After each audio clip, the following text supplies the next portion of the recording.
अस्सलाम वालेकुम। मोहम्मद अज़हर सिद्दीक़ अपने प्रोग्राम में एस के साथ हाजिर खिदमत है। 10 जनवरी 2026 और आज बार एसोसिएशन के इलेक्शन, डिस्ट्रिक्ट बार एसोसिएशन के इलेक्शन जारी हैं और ख़बर यही है कि पाकिस्तान तहरीक इंसाफ के हमायत याफ्ता उम्मीदवार जीत जाएंगे। इसमें ख़बर यही है। मैंने भी लाहौर में वोट कास्ट करने जाना है और मेजॉरिटी हमारी जिनको पाकिस्तान तहरीक इंसाफ या ILF ने, लेकिन मैं बेसिकली प्रोफेशनल ग्रुप के साथ चलने वाला आदमी हूँ और उन्हीं के साथ चलना। एक तकरीब में जाना हुआ था, बस दोस्त अहबाब ने ज़बरदस्ती एक बैच लगा दिया, तो इनकार नहीं है उस बारे में। वो अपनी जगह बात है, दोस्तियाँ यारियाँ अपनी जगह है, लेकिन असूलों पे मैं इख्तलाफ नहीं कर सकता। मुबारक मैं एडवांस में दे रहा हूँ कि पाकिस्तान तहरीक इंसाफ के हमारे याफ्ता लोग जो हैं इलेक्शन जीत गए हैं। एक और इलेक्शन भी हो रहा है जो PP 67 में ज़िमनी इंतखाब हो रहा है, वहाँ धांधली धौंस और हाल देखें। मैं फिर बताता चलूँ, मैंने उस वक्त भी बार बार कह रहा हूँ कि सिर्फ निशाना इमरान खान नहीं है। TLP के साथ कैसे हालात सामने आए और अब आप ये ज़िमनी इलेक्शन में आपको कहानी रखूँगा, आप परेशान हो जाएंगे। माशी हालात कंट्रोल नहीं हो रही। अब इल्ज़ाम जो है वो SIFC देखें, जहाँ मैं बहुत इख्तलाफ आपकी जगह, लेकिन SIFC ने बड़े अच्छे कुछ काम किए हैं। जो ब्यूरोक्रेटिक हर्डल थी उसको कम करके चीज़ों को आगे लेकर, इससे ज़्यादा और क्या कर सकते थे। जो आपके पोलिटिकल गवर्नमेंट है उनकी वेली क्या है। और मौजूदा हुकूमत के दिन, यानी वज़ीर आज़म से मुराद मेरी है, वो दिन पूरी हो चुके हैं, ये मैं कहता हूँ। और लड़ाइयाँ अब इनडायरेक्टली शुरू हो चुकी हुई हैं।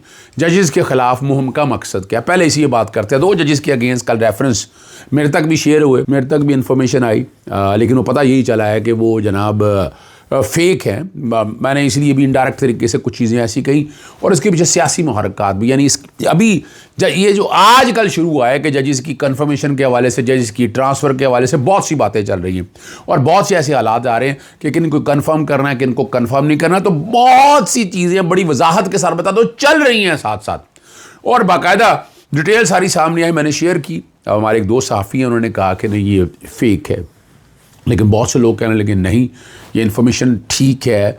रेफरेंस, अब एक बात तो बड़ी वाज़ेह है, आखिर किसने ये रेफरेंस, ये किसने फ्लोट किया, ये किसकी इंक्वायरी तो आनी चाहिए ना। किसने पब्लिक किया, कौन लेकर आया सामने, किस कॉन्टेक्स्ट के हवाले से आया, और वजह क्या है। और ज़रा ये भी समझना ज़रूरी है कि मैंने आपको उस वक्त भी कहा था बहुत जल्दी मिठाइयाँ नहीं खानी चाहिए। जैसे साहिबा जो हैं उनके कॉन्टेक्स्ट पे एक्ट जो ऑर्डिनेंस जो है प्रॉपर्टी के हवाले से और बाकी चीज़ों के हवाले से, वो चीज़ें हम आप लोगों के सामने आ चुकी हैं, बहुत सी चीज़ें सामने आ चुकी हैं। तो एक बज़ाहिर फ्रंट के ऊपर भी है। और दूसरी जो बात है कि जजेस तैनातियों के वाले से इंटरव्यू कहाँ हो रहे हैं, क्या बातें हो रही हैं, किस तरह होनी है, वो मैं डायरेक्ट तरीके से कोई चीज़ें आपके साथ शेयर कर चुका, फिर तफसीली में बाद बात करूँगा, लेकिन मैं ग्राउंड के ऊपर चीज़ें आपके सामने रखता चलूँ। अभी तक फ़िलहाल जो तहकीक की है वो रेफरेंस शायद झूठे हैं, बेबुनियाद हैं और ग्राउंड पे ऐसी कोई चीज़ नहीं, लेकिन जब रेफरेंस वहाँ फाइल होंगे पता चल जाएगा, चीज़ें आएंगी। अभी तक फ़िलहाल मेरे पास भी कोई ऐसी मुसद्दका इतलात नहीं है। बातें चौके हो रही थी, इसलिए उस हद तक मैंने उसकी वेरासिटी में नहीं गया, ना मैं जाना चाहिए कि अंदर क्या है, कैसा हो गया, क्या हो गया। मैंने इनडायरेक्ट तरीके से कुछ चीज़ें आपके सामने रख दी थी और चलते आगे की चलते हैं। पहले ज़रा दूसरी जो बात जिस पर गुफ्तगू करनी है, मुस्लिम लीग को अवामी हमायत तो आपको हासिल नहीं है, ठीक है ना, और एक शानदार फतह मुबारक का कह दिया जाए। 8 फरवरी के इंतखाबात वाली बात आने वाली है, पता है अवाम मुस्तरद कर चुकी है। वो आपने देखा डेटें भी चेंज हुई और पता है अवाम मुस्तरद कर चुकी है। यही पकड़ दकड़ और नहीं, देखें एक बात मानना पड़ेगा कि इस्टेब्लिशमेंट अपने कंधों पे अब चीज़ें नहीं ले रही है। उधर अगर देखा जाए अब यहाँ मैंने उसको भी कहा था कि ये नून लीग रुकवा रही है पंजाब के अंदर, इस्टेब्लिशमेंट नहीं है। अगर पाकिस्तान तहरीक इंसाफ सुहेल अफरीदी आ रहा, सुहेल अफरीदी अगर इस्टेब्लिशमेंट रुकवा रही होती तो सिंध के अंदर ऐसे हालात क्यों होते? सिंध के अंदर बड़ा रास्ता मिला है और पाकिस्तान पीपल्स पार्टी की जमहूरियत हुकूमत होने का सबूत दिया ना। तो ये समझना, जो मैं उस वक्त भी कह रहा था कि लाहौर के जो 167 के ज़िमनी इलेक्शन है ना, RO ऑफिस के बाहर जमात इस्लामी की जो उम्मीदवार है एजाज गोरी एडवोकेट से बावर्दी अहलकारों ने कागजात नामजदगी छीन कर ज़बरदस्ती उठा लिया। अब जरा जोड़ें उसके साथ 8 फरवरी के इलेक्शन से पहले को, आप समझेंगे कुछ चीज़ें, बस समझ आना चाहिए आपको। और वक्त होने के बाद थाना मुस्तफा टाउन मुंतकिल कर दिया गया और तहरीक इंसाफ पहले ही इस इंतखाबी अमल का बाइकआउट कर चुकी है। और जमात इस्लामी वैसे भी कितने वोट हासिल कर लेती, क्या इक़्तिदार के वानों में बैठने के लिए, यानी अगर जमात इस्लामी का कैंडिडेट खड़ा होता तो अपने बुग़्ज़े नवाज शरीफ में या शहबाज शरीफ में वोट पड़ सकते थे उसको। हमारे दोस्त ज़ियाउद्दीन अंसारी साहब भी आकर उन्होंने भी ये बात का बरमला इजहार किया कि क्या हो रहा है, ये जुल्म और ज़्यादती हो रही है ना यार, खुदा रहा ये मत करें, ये जो जुल्म और ज़्यादती ये ख़त्म करें, ये तरीक़ाकार मैं नहीं इसको अप्रूव करता ना, वैसे भी हम सब लोग अप्रूव नहीं करते। एक और बड़ी मज़ेदार बात आपके सामने रखनी, वज़ारत ख़ानदाह की रिपोर्ट में तस्लीम किया गया कि स्पेशल इन्वेस्टमेंट फैसिलिटेशन काउंसिल के तहत शुरू हुए इक़दाम में मुनज़्ज़म शफाफियत की कमी पॉलिसी का तसल्लुक़ को मुतासर कर सकती है। ज़रा आप समझिएगा, आसा उन तुर जाना है, दिन रह गए हैं थोड़े, 3.5 साल पूरे हो चुके हैं शहबाज शरीफ के, अब जाना ही जाना है। इब्तदा होती है CDF के नोटिफिकेशन के साथ। नवाज शरीफ क्या आज करना चाहता है कि अब जो मर्जी कहते हैं, आपने तबाही और बर्बादी तो कर ली है सियासी जमातों ने, मुस्लिम लोगों ने जो गंद करना था वो तो कर लिया है। अब 240 सफ़ात पर मुश्तमिल वज़ीर-ए-आज़म के इकनॉमिक गवर्नेंस रिफॉर्म एजेंडा में वजारत ख़जाना ने ISF के तहत अमूर में शफाफियत लाने का अज़म इजहार किया।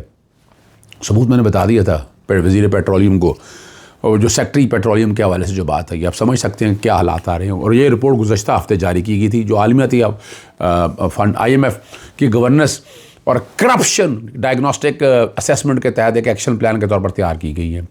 और यही कहा है कि सहूलत याफ्ता स्ट्रेटेजिक ISF के तहत जो सरमायाकारी के मनसूबों में समेत अहम इकदाम में शफाफियत की वाज़ेह निज़ाम में अदम मौजूदगी मालूमाती अदम तवाज़ुन को जन्म देती है, जिससे पॉलिसी की अब जो है ना पेश बेनी जो मुतासर हुई है। गवर्नर से मुतालिक जो बातें वो कर रहे हैं, खदशात बढ़े हैं, सरमायाकारी का एतमाद कमज़ोर हुआ है। ये रिपोर्ट $7 अरब के IMF के कर्ज पैकेज के तहत जो है ना एक शर्त को भी पूरा करती है, जिसके तहत पाकिस्तान को गवर्नेंस और बदनवानी से मुताल्लिक़ कमज़ोरियों के अजाले के लिए अपना एक्शन प्लान अवाम के सामने लाना ज़रूरी है। आगे ये समझ में आप समझ रहे हैं इस बात को जो मैं कहना चाह रहा हूँ। यानी बात बड़ी वजाहत के साथ में रखिएगा कि हालात क्या हैं, हो क्या रहा है, क्या होना है, क्या नहीं होना। लेकिन SIFC के कुछ काम बहुत मेरे नॉलेज के अंदर है और वो उससे बहुत बेहतरी हुई है। बाकियों में आप ठीक है जो मर्ज़ी कहते रहें, लेकिन इसका मतलब क्या है कि असल जो मामला ब्यूरोक्रेसी और बाकी चीज़ें सियासी जो है ना वो चीज़ों को हैंडल नहीं कर सके, इसलिए गुड गवर्नेंस नहीं है, इसलिए मालियाती मामला ठीक नहीं हो रहे हैं। अभी एक और बड़ी ज़बरदस्त बात आई है, आपको पता है कि मैं अद्वियात घर पहुंचाने के हवाले से वो एक बड़ी वीडियो बड़ी वायरल हुई है, और मैं ये सारा TV पे इश्तहार देना, ये करना, ये सारे मामले में ले जा चुका हूँ आलिया हमज़ा की तरफ से और जैब की तरफ से भी हाई कोर्ट के अंदर। न्याय को कानून बना लिया है।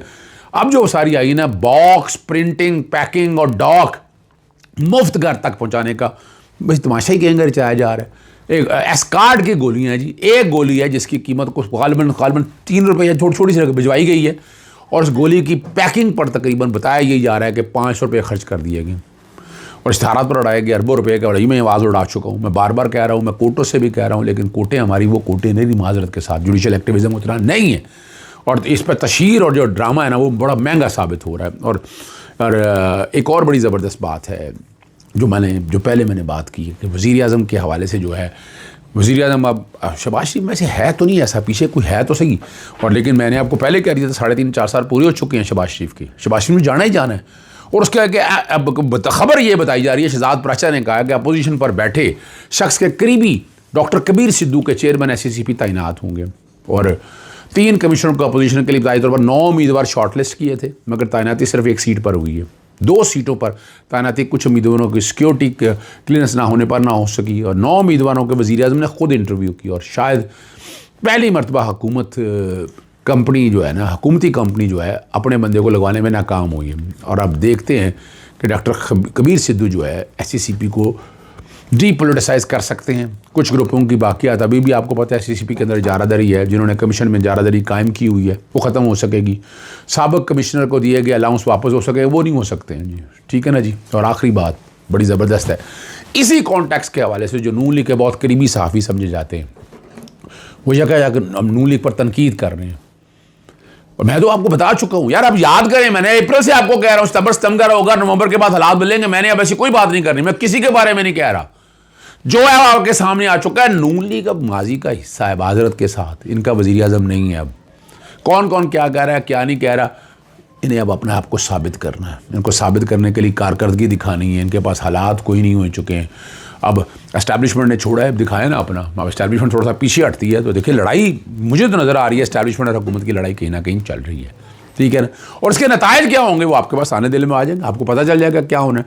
मैं किसी के हवाले से बात नहीं करना चाहिए, क्योंकि मैं ये बात सबसे पहले मैं कह चुका हूँ, अप्रैल से मैं कह रहा हूँ, मैं अप्रैल से कह रहा हूँ ये बात, इसलिए बार बार बतानी बड़ी ज़रूरी है। ऐसा उन तुर जाना है, दिन रह गए थोड़े, शहबाज शरीफ के दिन रह गए हैं थोड़े, यही समझिएगा। यही आज की खबर है, यही आज की बड़ी खबर है जो मैं आपके सामने रख रहा हूँ। आप इसे अंदाज़ा लगा सकते हैं, और अब साबित करना ना इनको, लड़ाई शड़ाई करने की ना इनमें औकात है, ना जुर्रत है, ना ये कर सकते हैं, ये इस तरह इधर उधर की बातें ही कर सकते हैं। इजाज़त चाहता हूँ। अस्सलाम वालेकुम, अल्लाह हाफ़िज़, पाकिस्तान जिंदा।